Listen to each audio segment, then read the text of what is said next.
Supreme leader Iran వ్యవస్థలన్నిటినీ ఆయుపట్టు. Iran మొత్తం సుప్రీం లీడర్ కనుసైగల్లోనే నడుస్తోంది. అందుకే అమెరికా, ఇజ్రాయెల్ ఫోకస్ మొత్తం ఇరాన్ సుప్రీం లీడర్ పై పెట్టారు. తొలి రోజు ఇరాన్ సుప్రీం లీడర్ అయతుల్లా ఖమేనీని హతమార్చాయి. దీంతో ఇరాన్ ప్రభుత్వం కుప్పకూలుతుందని అమెరికా అధ్యక్షుడు డొనాల్డ్ ట్రంప్ భావించాడు. కానీ ఇరాన్ మాత్రం అందుకు విరుద్ధంగా వ్యవహరిస్తోంది. అమెరికాకు షాకుల మీద షాకులు ఇస్తోంది. ఆ దేశం బేస్లపై దాడులను ఉద్రిక్తం చేస్తోంది. దీంతో ఇరాన్ విషయంలో ప్లాన్ మార్చాలని అమెరికా, ఇజ్రాయెల్ నిర్ణయించాయి. ఇరాన్ యుద్ధంలో ఊహించని పరిణామాలు ఉంటాయని ఇజ్రాయెల్ ప్రకటించింది. ఇరాన్ ప్రభుత్వాన్ని పడగొట్టాలంటే అమెరికాకు ఉన్న ఆప్షన్ ఏంటి? ఇరాన్పై సైన్యాన్ని అమెరికా దించుతుందా? డెడ్లీ జోన్లోకి వెళ్లి అమెరికా తప్పు చేస్తుందా? Watch the story. ఇరాన్ యుద్ధంలో ట్రంప్ టార్గెట్ ఏంటి? ఇరాన్లో సైన్యాన్ని ట్రంప్ దించుతాడా? ఇరాన్ యుద్ధంలో నెక్స్ట్ ఏం జరగబోతుంది? పశ్చిమాసియాలో మొదలైన యుద్ధం వారం రోజులు పూర్తి చేసుకుంది. ఈ 7 రోజులుగా ఎడతెరిపి లేకుండా బాంబులు, నిప్పులు కురిపిస్తున్నాయి. రోజు రోజుకు మరణాల సంఖ్య పెరుగుతోంది. ఇప్పటికీ యుద్ధం పరిస్థితుల్లో ఏమాత్రం మార్పులు కనిపించడం లేదు. ఇరాన్పై ఇజ్రాయిల్, అమెరికా తమ వైమానిక దాడులు కొనసాగిస్తున్నాయి. మరోవైపు ఇరాన్ కూడా క్షిపణులు, డ్రోన్లతో విరుచుకుపడుతూనే ఉంది. 7వ రోజు కూడా ఇరుపక్షాల లక్ష్యాల్లో ఎలాంటి మార్పులు లేవు. ఇరాన్ పాలనను అంతం చేయాలని అమెరికా, ఇజ్రాయెల్ ప్రయత్నిస్తుంటే ఎలాగైనా సరే మనుగడ సాగించాలని తెహ్రాన్ పోరాడుతోంది. ఇరాన్ నుంచి తమకు కావాల్సింది ఒకే డీల్ అని అమెరికా అధ్యక్షుడు డొనాల్డ్ ట్రంప్ చెప్తున్నాడు. ఆ డీల్ ఏమిటంటే ఇరాన్ను పూర్తిగా లొంగిపోవడమేనని వైట్ హౌస్ బాస్ చెప్తున్నాడు. అంటే ఆ దేశానికి కొత్త నాయకుడిని నియమించి ఇరాన్ను మళ్లీ గొప్ప దేశంగా మారుస్తానని ట్రంప్ చెబుతున్నారు. అయితే ఆయన తన లక్ష్యానికి ఎంత చేరువలో ఉన్నారు? ఈ ప్రశ్నకు సమాధానం తెలుసుకోబోయే ముందు యుద్ధంలో తాజా పరిణామాలు ఎలా ఉన్నాయి ఒకసారి చూద్దాం. తాజాగా మరోసారి తెహ్రాన్పై ఇజ్రాయెల్ దాడుల పరంపర కొనసాగించింది. అధ్యక్ష భవనం, సుప్రీం లీడర్ నివాసం వంటి అధికార కేంద్రాలే లక్ష్యంగా ఈ దాడులు జరిగాయి. నిజానికి యుద్ధం మొదలైన తొలి రోజే వీటిపై దాడులు జరిగాయి. అయితే మళ్లీ వాటిని లక్ష్యంగా చేసుకుని రెండోసారి ఇజ్రాయెల్ ఎందుకు బాంబుల వర్షం కురిపించింది? ఇరాన్ అధ్యక్ష భవనం, సుప్రీం లీడర్ నివాసంలో భూగర్భ బంకర్లున్నాయని ఇజ్రాయెల్ వాదిస్తోంది. ఇతర ఇరాన్ నాయకులు ఆ బంకర్లను వాడుకోకుండా పూర్తిగా ధ్వంసం చేయడమే తమ లక్ష్యమని టెల్ అవీవ్ తెలిపింది. ఇటు లెబనాన్లోని లక్ష్యాలపై కూడా ఇజ్రాయెల్ విరుచుకుపడుతోంది.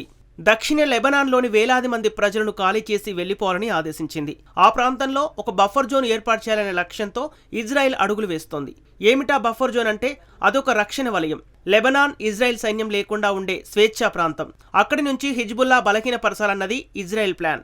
లెబనాన్ రాజధాని బీరూట్పై నిరంతరాయంగా బాంబుల వర్షం కురుస్తున్న దృశ్యాలు బయటకొస్తున్నాయి. ఇక రెండో పక్షం ఇరాన్ విషయానికొస్తే గల్ఫ్ దేశాలు ఇజ్రాయెల్పై మరో విడత దాడులను ప్రారంభించింది. ఇప్పుడు ఇరాన్ శక్తివంతమైన క్షిపణులు ప్రయోగిస్తున్నట్లు కనిపిస్తోంది. ముఖ్యంగా 1.5 టన్నుల భారీ పేలుడు పదార్థాలను మోసుకెళ్లే powerful missiles Khorramshahr 4 Iran ప్రయోగించింది. ఇది పెను విధ్వంసాన్ని సృష్టించగలదు. ఈ క్షిపణుల ప్రయోగం తర్వాత సెంట్రల్ ఇజ్రాయెల్ అంతటా డేంజర్ వార్నింగ్ సైరన్లు మోగాయి. టెల్ అవీవ్లోని బెన్ గురియన్ విమానాశ్రయం పైన దాడులు జరిగినట్లు కొన్ని నివేదికలు వెల్లడిస్తున్నాయి. ఇక కువైట్ పైన ఇరాన్ దాడులు కొనసాగించింది. కువైట్ సమీపంలోని అమెరికా జెండా ఉన్న ఒక ఆయిల్ ట్యాంకర్పై ఇరాన్ దాడి చేసింది. అంతేకాకుండా సౌదీ అరేబియాపై కూడా క్షిపణులతో తెహ్రాన్ విరుచుకుపడింది. ఆకాశంలోనే వాటిని అడ్డుకున్నట్లు సౌదీ అరేబియా వెల్లడించాయి. మరోవైపు యుఏఈ పైన దాడులు కొనసాగుతున్నాయి. ఇరాన్ నుంచి 9 క్షిపణులు, 109 డ్రోన్లతో దాడి జరిగినట్లు ఎమిరేట్స్ వెల్లడించింది. అటు సముద్ర జలాల్లో కూడా యుద్ధ వాతావరణం నెలకొంది. ఇక హిందూ మహాసముద్రంలో ఒక ఇరాన్ యుద్ధ నౌకకు శ్రీలంక ఆశ్రయం కల్పించింది. ఆ నౌక సిబ్బంది శ్రీలంక ఆశ్రయం కోరింది. ఇంజిన్ సమస్యలతో నౌక ఆగిపోయిందని ఇరాన్ చెబుతున్నప్పటికీ అమెరికా నౌకాదళ నుంచి మరో టార్పిడో దాడి జరుగుతుందన్న భయమే అసలు కారణమని తెలుస్తోంది. శ్రీలంక ఆ నౌకను ట్రింకోమలికి తరలిస్తోంది. అందులో ఉన్న 204 మంది నావికులను సురక్షితంగా ఒడ్డుకు చేర్చారు. ఈ పరిణామాలన్నీ నిశ్చితంగా పరిశీలిస్తే ఇరాన్ ఇప్పటి వరకు 570కి పైగా బాలిస్టిక్ క్షిపణులు ప్రయోగించింది. అలాగే సుమారు 1400 సూసైడ్ డ్రోన్లను కూడా దాడులకు వినియోగించింది. ప్రాణనష్టం విషయానికొస్తే ఇప్పటి వరకు 6 అమెరికా సైనికులు మరణించారు. ఒక భారీ రాడార్ వ్యవస్థ దెబ్బతింది. 3 అమెరికా యుద్ధ విమానాలు కూలిపోయాయి. మరోవైపు ఇజ్రాయిల్, అమెరికా కలిపి ఇరాన్లోని 2000కు పైగా లక్ష్యాలపై దాడులు చేశాయి. ఈ దాడుల్లో సాధారణ పౌరులు, సైనికులు కలిపి మొత్తం 1300 మంది ఇరానియన్లు ప్రాణాలు కోల్పోయారు. లెబనాన్లోని ఇజ్రాయెల్లో జరిపిన దాడుల్లో 120 మందికి పైగా మరణించారు. ఇప్పుడున్న పరిస్థితుల్లో మున్ముందు ఏం జరగబోతుందన్నదే అసలైన ప్రశ్న. యుద్ధం కొనసాగుతున్నప్పటికీ ఇరాన్ సాధారణ జీవన దిశగా అడుగులు వేస్తోంది. ఆదివారం నుంచి ప్రభుత్వ కార్యాలయాలు తెరిచేందుకు అక్కడి ప్రభుత్వం సిద్ధమైంది.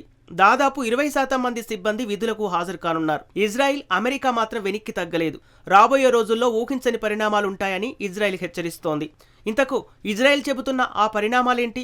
ఇరాన్ సుప్రీం లీడర్ అయతుల్లా ఖమేనీని హతమారిస్తే ఇరాన్ పని అయిపోతుందని అమెరికా, ఇజ్రాయెల్ భావించాయి. కానీ ఖమేనీ చనిపోయానని ఇరాన్ మాత్రం వెనక్కి తగ్గడం లేదు. పైగా ఇప్పటి వరకు ఇరాన్పై కేవలం వైమానిక దాడులకే ఆ రెండు దేశాలు పరిమితమయ్యాయి. వైమానిక దాడులతో ఇరాన్ ప్రభుత్వాన్ని కూల్చటం అసాధ్యమైన నిర్ణయానికి అమెరికా, ఇజ్రాయెల్ వచ్చినట్టు తెలుస్తోంది. అందుకే ఇక సైన్యాన్ని రంగంలోకి దించేందుకు అమెరికా సిద్ధమైనట్లు నివేదికలు వెల్లడిస్తున్నాయి. ఇరాన్ గడ్డపై అమెరికా తన సైన్యాన్ని దించే ఆలోచనలో ఉందని ఇరాన్ భద్రతా విభాగం చీఫ్ ఆరోపించారు. తాము దేనికైనా సిద్ధంగా ఉన్నామని తెలిపారు. ఇరాన్లో అమెరికా సైన్యం అడుగు పెడితే సావు దెబ్బ తప్పదని వార్నింగ్ ఇచ్చారు. అయితే ఇరాన్ గడ్డపై అమెరికా సైన్యాన్ని దించాలన్న నిర్ణయంపై డొనాల్డ్ ట్రంప్ క్యాబినెట్లో భిన్నాభిప్రాయాలు వ్యక్తమవుతున్నాయి. భూతల దాడులను విదేశాంగ మంత్రి మార్కో రూబియో వ్యతిరేకిస్తున్నాడు. రక్షణ మంత్రి పీట్ హెగ్సెత్ మాత్రం ఇరాన్ యుద్ధంలోకి సైన్యాన్ని దించేందుకు మద్దతిస్తున్నాడు. ఇరాన్పై నిప్పుల వర్షం కురిపిస్తామని హెగ్సెత్ వార్నింగ్ ఇచ్చాడు. యుద్ధ నియమాలను పాటించేది లేదని అమెరికా రక్షణ మంత్రి స్పష్టం చేశారు. ప్రస్తుతం యుద్ధంలో జరుగుతున్నది కూడా అదే. యుద్ధ నియమాలను అమెరికా పాటించడం లేదు. యుద్ధం మొదలైన తొలి రోజే ఇరాన్ రాజధాని తెహ్రాన్లోని ఓ పాఠశాలపై దాడి జరిగింది. ఈ ఘటనలో 100 మందికి పైగా పాఠశాల విద్యార్థులు అక్కడికక్కడే ప్రాణాలు కోల్పోయారు. ఈ దాడిపై అమెరికా సైన్యం దర్యాప్తు చేస్తోంది. అమెరికా దాడి వల్లే చిన్నారులందరూ ప్రాణాలు కోల్పోయి ఉండొచ్చని నివేదికలు వెల్లడిస్తున్నాయి. ఇది కేవలం ఒక్కసారి జరిగిన పొరపాటు ఏమాత్రం కాదు. ఇరాన్ యంత్రాంగాన్ని నిర్వీర్యం చేయడానికి, వారి క్షిపణులను, లాంచర్లను ధ్వంసం చేయడానికి అమెరికా, ఇజ్రాయెల్ పోటీపడి మరీ దాడి చేస్తున్నాయి. ఇరాన్ యుద్ధంలో నెక్స్ట్ ఏం జరగబోతుంది? నిజానికి ఇరాన్ గట్టిగానే అమెరికాకు కౌంటర్ ఇస్తోంది. ఇరాన్ వద్ద ఉన్న క్షిపణులు, డ్రోన్ల బలం ఏమాత్రం కారణం కాదు. ఆ దేశంలోని సంస్థలు, అధికార కేంద్రాలపై ఇరాన్ ప్రభుత్వానికి ఉన్న గట్టి పట్టు అక్కడి వ్యవస్థలను నడిపిస్తోంది. కేవలం వైమానిక దాడులతో ఇరాన్ వ్యవస్థలను నాశనం చేయటం అసాధ్యం. సైన్యాన్ని దించి భూతల దాడులు చేయటమే అందుకు పరిష్కారంగా వాషింగ్టన్ భావిస్తోంది. అందుకే ఇప్పుడు ఇరాన్ పై భూతల దాడులకు ఇజ్రాయెల్, అమెరికా ప్లాన్ వేస్తున్నాయి. కానీ చరిత్రను చూస్తే ఇరాన్లో సైన్యాన్ని దించి పోరాడడం అనేది ఓ భారీ తప్పిదంగానే మిగిలిపోయే అవకాశం ఉంది.